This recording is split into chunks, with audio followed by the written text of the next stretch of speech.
This is a patient who presents with abdominal pain and got a CT scan with intravenous contrast for further evaluation.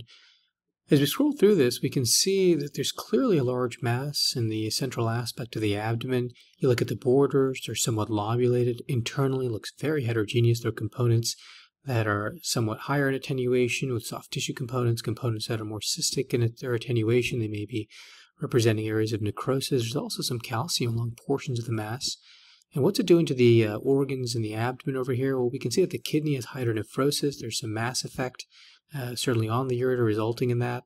There may be a little bit of mass effect on the left kidney as well, causing a little bit of fullness over there. Other than that, we're not really seeing pancreatic ductal dilatation or common bile duct dilatation. It's certainly displacing some vessels in the mesenteric vessels laterally and anteriorly.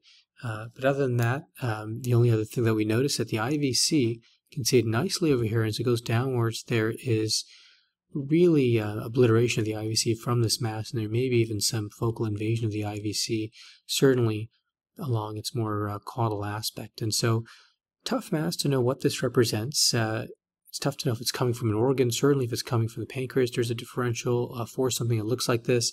It may represent something like gastrointestinal stromal tumor if we think it's arising from the bowel, but it certainly doesn't look like it's clearly arising from any portion of the bowel. And it really doesn't look like there's a claw sign anywhere to see if it's arising from any organ in and of itself. One of the other things to think about in these instances is, could this be a primary retroperitoneal mass? In that instance, most common thing is liposarcoma.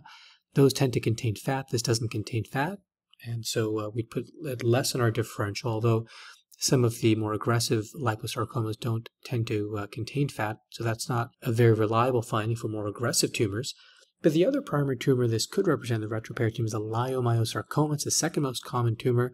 Those often arise or involve vessels. This in this instance might be involving the IVC. They often have cystic components. They may have some calcium within it as well.